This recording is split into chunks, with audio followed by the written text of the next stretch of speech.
Okay, this is the Chapter 7A study guide. We're going to start with number 1. Simplify the square root of 100x cubed y to the 6th. Well, the easiest way to see this is to rewrite it as the square root of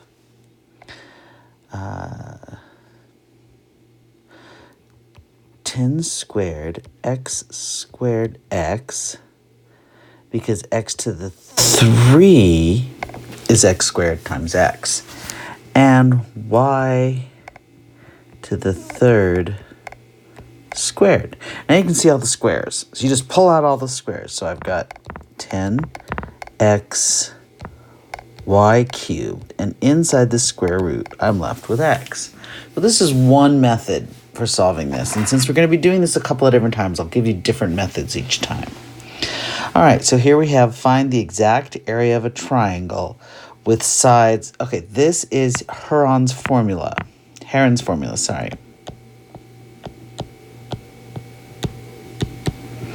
All right, so we need our S of whatever. Well, I can see that 216 is divisible by 3. 2 plus 1 is 3, plus 6 is 9, divisible by 3. Therefore, 216 is divisible by 3.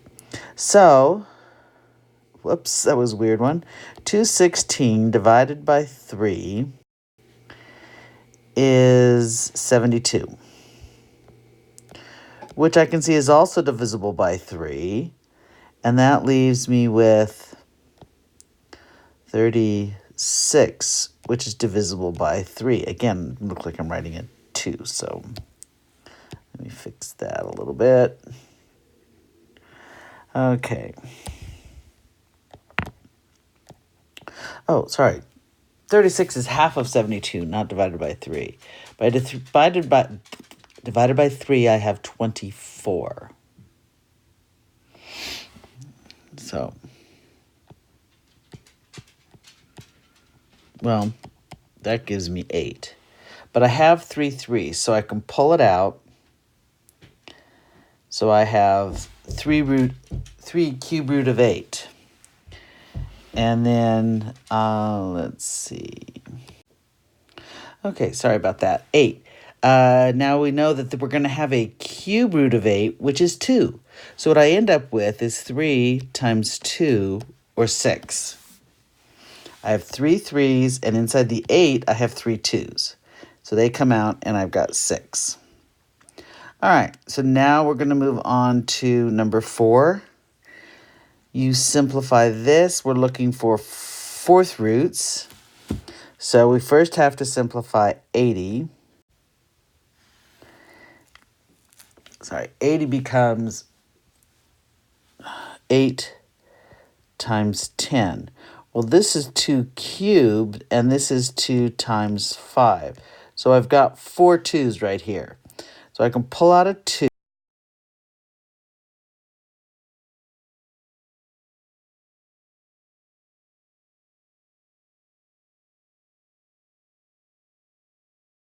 X's, so 1 can come out, but I'm leaving behind one of my x's. Y to the 10. Well, y to the 8 would come out with 2 y's, so I have y squared. Whoops, sorry. Y squared, but I'd be leaving behind 2 y's because I pulled out 8. There's 10 altogether. I've got y squared left. Sorry, this keeps shrinking down my writing surface. Okay, I'm going to erase this line I created over here. There we go. Go back here. Okay, so now I have, the z. I still have to deal with the z, but z squared can't come out at all. So I'm left with z squared in there. So this would be my final answer.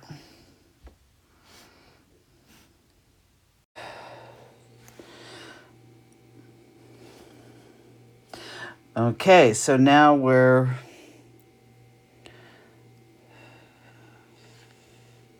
working on number 5. Okay, convert it to radical form, which means my final answer is going to have that in it. All right, so I have to figure out everything that goes in. So I've already got a cubed on this one, a denominator of 3 on the rational exponent. So with our 2/3 exponent, since it already has a 3 in the denominator, I know I can put in a 5 squared inside because of that 2.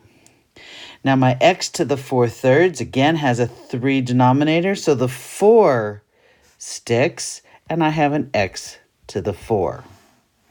Now the y to the 1 can be rewritten y to the 3/3. This means I have a y to the 3 inside.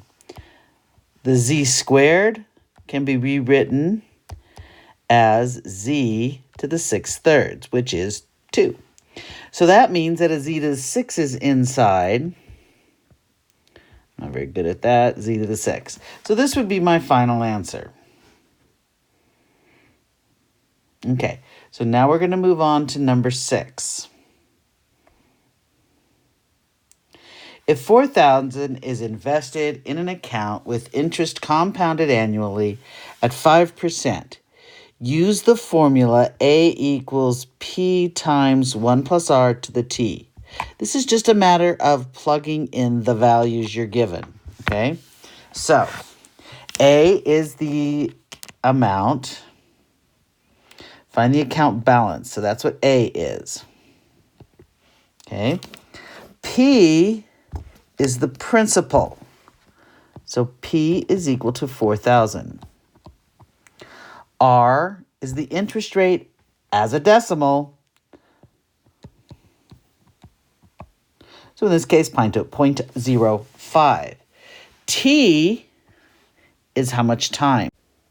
Okay, I'm back. Sorry, it jumped to a different page that didn't actually exist. That's all right. All right, so now we're looking at R equals 0.05. T is the time. In this year's case, 2 years and 9 months. 9 months is 3/4 of the year. So this would be 2.75. So now we just plug these values in. So my amount is equal to 4,000. 1 plus 0.05 is going to be 1.05. To the T is 2.75. So you plug this in your calculator, and out's going to come the answer. Okay, so I have my calculator right here next to me. And this is what I'm going to type in. I'm going to read you exactly the buttons I push. 4000 parenthesis 1.05, and then the caret button, which is right under the clear button. So caret, and that gives me my exponent, 2.75. Okay, side arrow to the right steps me out of the exponent, so I can close off my parenthesis, close parenthesis, and enter. And out, what I get is, what did I do wrong? Sorry. When I typed in the 3 zeros, I only got one of them. So I have to go back and insert 2 more zeros. There we go. 4,000. There we go. So I've got 4574.36. When you're dealing with money, you'll always round to 2 decimal places. Okay, number 7. Write as a single radical, which means I have to get these into rational exponents and then use common denominators to add them together and then rewrite that as a rational number. So the first A is A to the 3/5. The second A is A to the 5/3. So I have to write 3/5 plus 5/3. So what I have to do is multiply the first one for common denominator and the second one by 5/5. Okay, so this gives me 9/15 plus 25/15. 15. When I add those together, I get 34 over 15. So this is my root, my radical, right? My index, to be specific. So I have the 15th root of a to the 34. And that's my final answer. Evaluate 16 to the 3/4 without using a calculator. Well, I know that 16 has a fourth root of 2, right? 2 to the 4 is 16. Okay, so that means that the fourth root of 16 cubed is going to equal, that doesn't really look like a 6, there we go, is going to equal 2 to the 3, which is 8. So that would be my final answer. All right. Simplified radical form. Use absolute value when needed. Now, since this is a square root, any odd number that I pull out, odd power that I pull out has to be inside of an absolute value. So, 25 to the 3/2. Well, the square root of 25, you know what, let's just write this all out. So, 25. Okay, before I continue, I think I figured out I want this presentation. All right. So, let me make sure I'm still recording. And I am. Yay. Okay, so we're going to go with that presentation. That'll be better because I can't keep turning off my mic and stuff. All right, so. Okay, so this square root right here tells me that, hang on, that this whole thing is inside of a square root. That's what that 2 means. Okay, so I have to remember I have to take this, put everything in here under a square root. So the square root of 25 is 5 cubed. So I have a to the 5 over 2 times 3, b to the 3 over 2 times 3. 5 cubed is 125.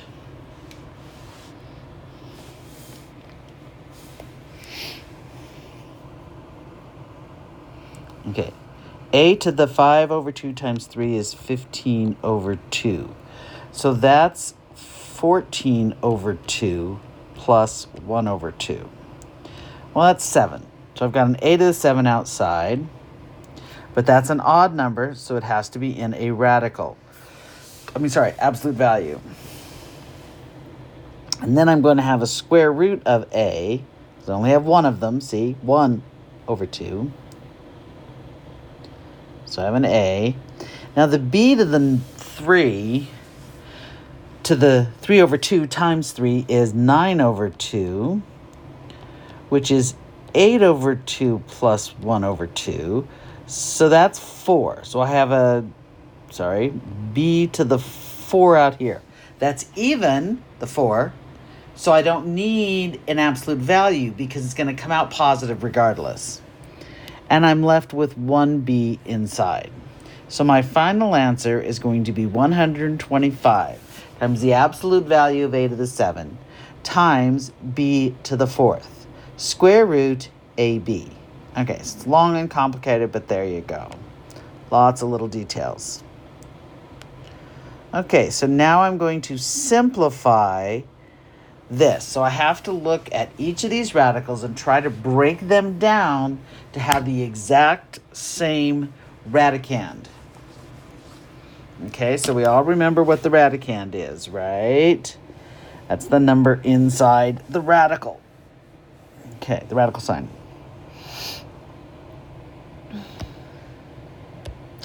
I'll double check that I'm still recording. Yay, I am. All right, so here we have 54. We're going to break down 54 into 9 times 6. Well, this gives me this, and I'm looking for sets of 3. So I can pull this 3 out, and I'm going to have 2 times 3 and a cube root of 2. We're going to do the same thing with the 250. So we're going to look at 250. 250 is 10 times 25. Well, 25 is, sorry, not that. Okay, sorry. 25 is 5 times 5, and 10 is 5 times 2. So again, I have 3 5s. So I can pull those out, and I've got 3 times 5. Cube root of 2 is left inside. So this gives me 15 cube root 2. Sorry, that didn't come out. Okay, and I'm adding those two. Okay, so these both have cube root of 2, so I'm going to be able to add them when I'm all done. All right, let's look at the last one, 16. 16 is 2 times 2, which is 4, times 2 times 2, which is 4. So 4 times 4 is 16. There we go. I've got 3 2's, so it comes out as 5 times 2 cube root of 2, the 2 left. So this gives me minus 10 cube root 2. So now these all have cube root of 2's, so I can put them together. I have 15 minus 10, right, which is 5, plus 6, which is 11. So I have 11 cube root 2. And that's my final answer. All right, so now I'm going to shrink this so we can see where the next page is. It's over here. There we go. All right, I'm going to double check that I'm still recording properly. Yeah, looks like I'm still recording okay. Good, this is yay. All right, so again, we're going to simplify these and see what we can add together. All right, 72, square root. So I need to pull out squares. 72 is 36 times 2.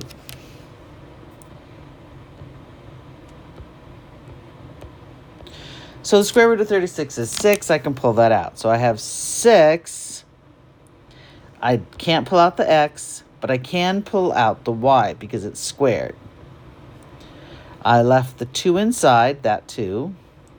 And the x, no y.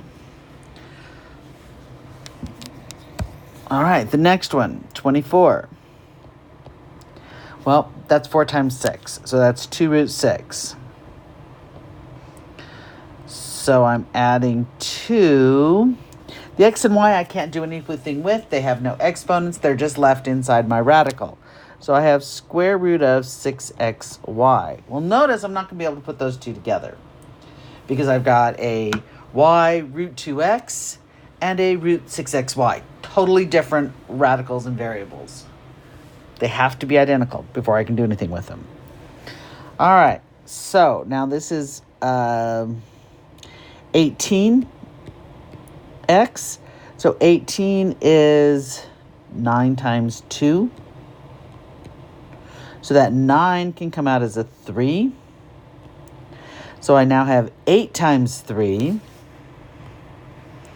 is 24. Y. Notice I just have an x inside, so I can't do anything with it. And I have the 2 from the 18. So, but notice I can now add these two together because they're both y square root 2x. All right, now I'm looking at the last one. The 6xy I'm stuck with because I can't simplify any of that. But notice that's okay because it matches this. Okay, so what I can do is put the two black ones together. And I'm going to have 6 of them and subtract 24. Wait, that's going to give me a negative number. I'm going to do it last, make my math a little easier. So I have 2 plus 6, or 8, 6xy. And then I have 6 minus 24, leaves me with a negative 18, y square root 2x. And that's my final answer.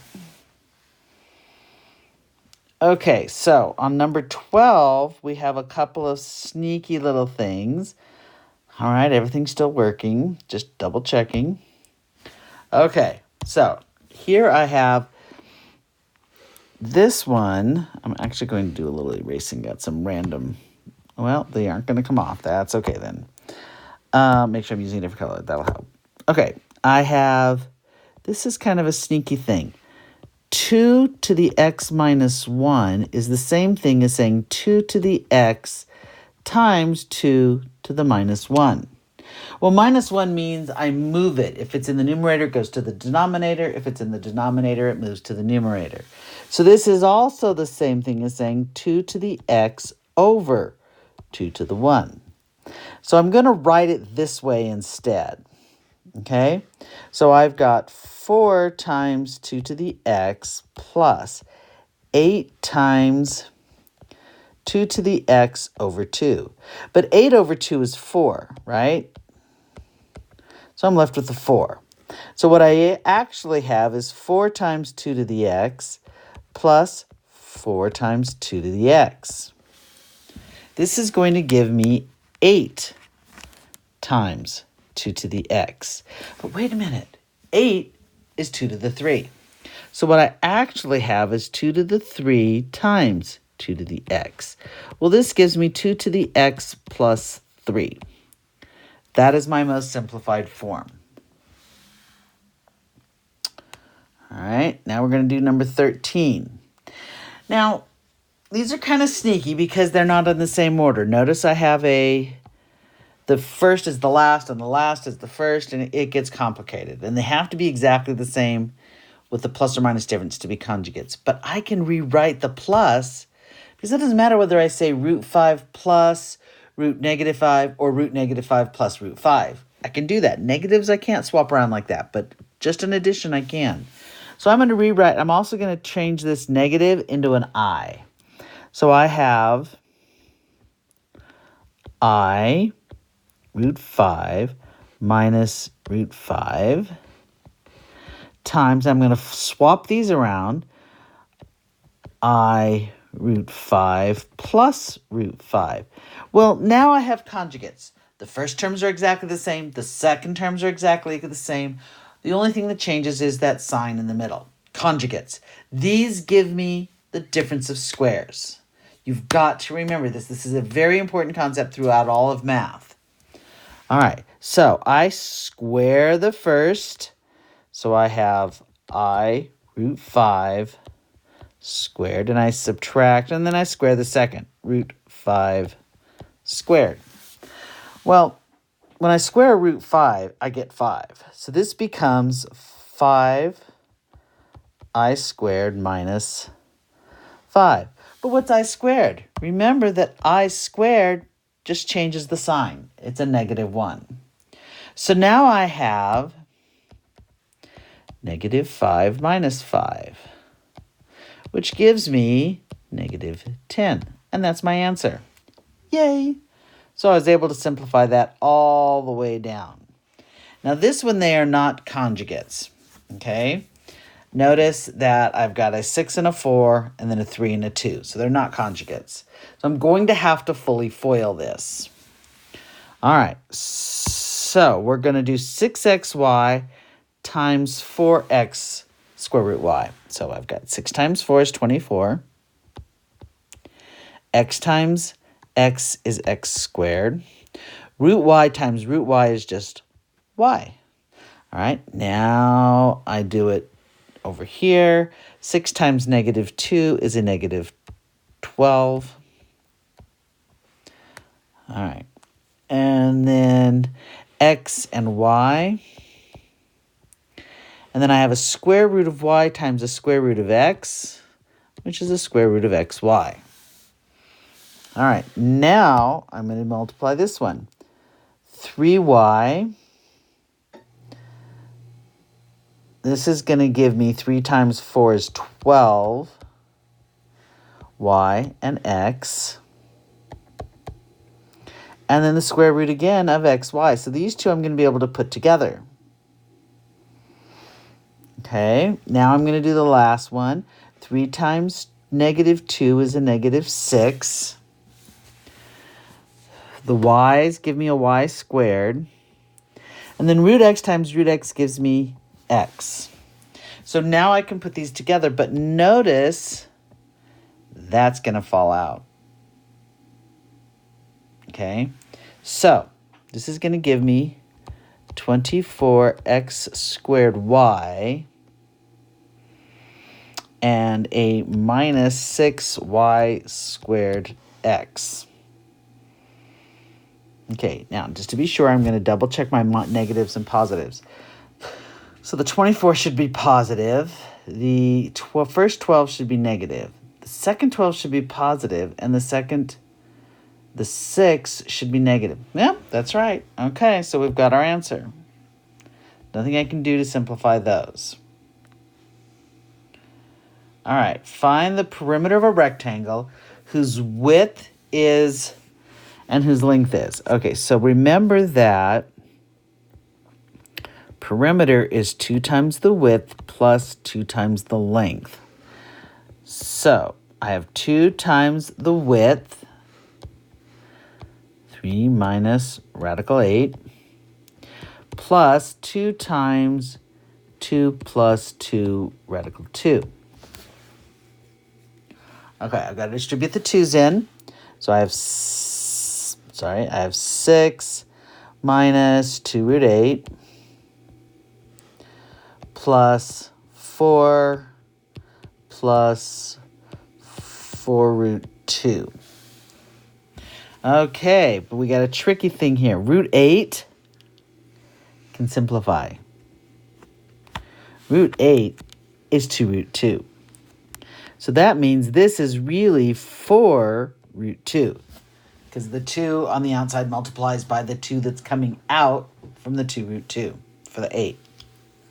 All right, so now I've got 6 plus 4 is 10. Let me do it this way. 6 plus 4 is 10.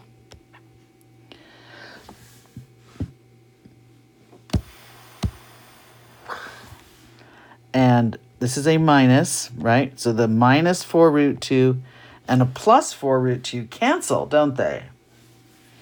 All right, so that means I am left with 10. It's going to be minus 0. So that's my final answer for number 15. All right, we just have 16 and 17 at the top of the next page. Oh. We just did that one, didn't we? Okay, so we don't have one there. There we go. Same one. All right, so now we're down to 17. Okay, first off, root 12 can simplify to 2 root 3, so we actually have conjugates. What we have, well, I'm just going to get rid of that because I wrote it so sloppily.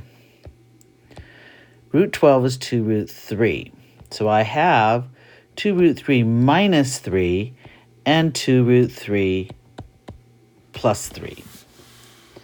These are conjugates, so again, I have a difference of squares. So I square the first term, and I square this last term, and I subtract them. So 4 times 3 is 12, minus 9 gives me 3. That's my final answer. Notice I got rid of my radicals. When you do conjugates, you get rid of radicals. Okay, so that's my final answer for number 17. And that is our study guide.